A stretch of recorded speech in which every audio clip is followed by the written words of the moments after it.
So my way of understanding equations is to plot them and manipulate them. If you remember one thing about this subject, let it be that equations are just machines with dials, and that by turning those dials, we can get a better handle of the physical universe. So let's turn the dial on phase, and we're going to make a rightward going wave. So we're going to define a phase which is a function of x and t, and it's going to also depend on, I guess, k.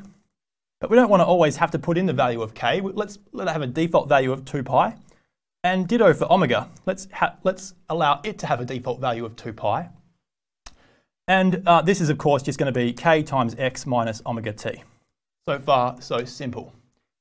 And imagine that I wanted to plot the amplitude of a wave. So I just take the cosine of the phase. That's what one of our phase evolution definitions was. And let's plot that from x goes from 0 to 1, for example. But of course, I need to define what t is. So let's just take the time to be 0. And of course, this is the rightward going phase. So this is something you're completely familiar with. It's just a cosine of x, in fact, a cosine of 2 pi x. And the question now is, what happens as time progresses? So let's change time by a little bit here. By making it 0.1, for example, the wave moves to the right a little bit. 0.2 moves to the right further. 0.3 moves further still.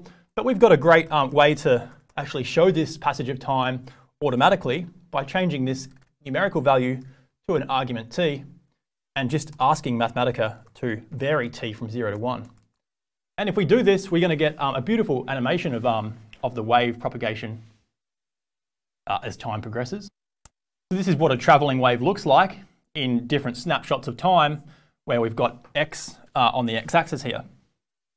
What would happen if we had the different choice of sign in our expression up here? Well, that's easy. We can just make a new function phi L of t, or phi L of x and t.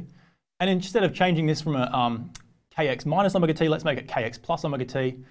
And instead of plotting cos of phi r, we're going to plot the leftward going phase as well. Actually, let's just plot both of them, shall we?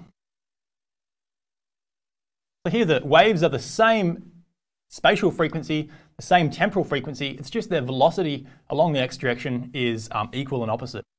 There's another way we can get a handle on this, which is to, rather than do an animation, we can actually plot this as a snapshot in space-time. So we can also do a 3D plot here of, let's do cosine of the rightward going wave. And this is going to give us a handle on how changing the wavelengths changes things. This will go from 0 to 1 along the x direction and 0 to 1 along the t direction. Actually, let's give us some more flexibility here. Let's make it go from 0 to 5, so we look at more periods. Now, time isn't going to vary as an animation now. Time's going to actually vary as one of our axes.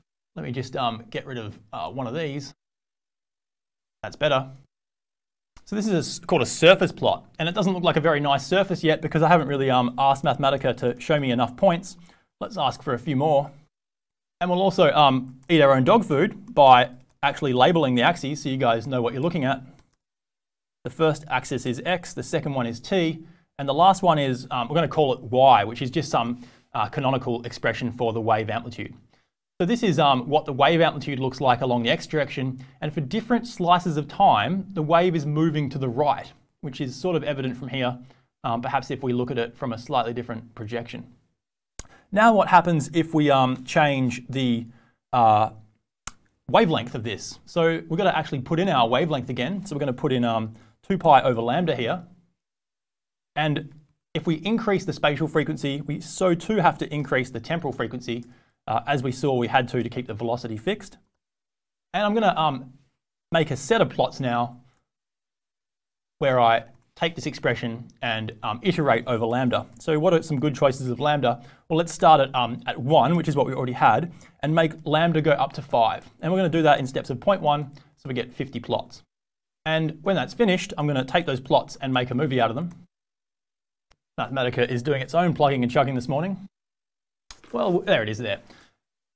So this is pretty nice visualization. It shows you that as we increase the wavelength, you can see something very familiar happens along the x direction. The length of the wave just gets bigger, But actually, what it also shows you is that it slows down along the time direction as well. If you look at any one of these lines along t, the wavelength, or what we call the period along t, increases commensurately. So if you jiggle something with a larger wavelength, that jiggling will happen less often in terms of the time domain.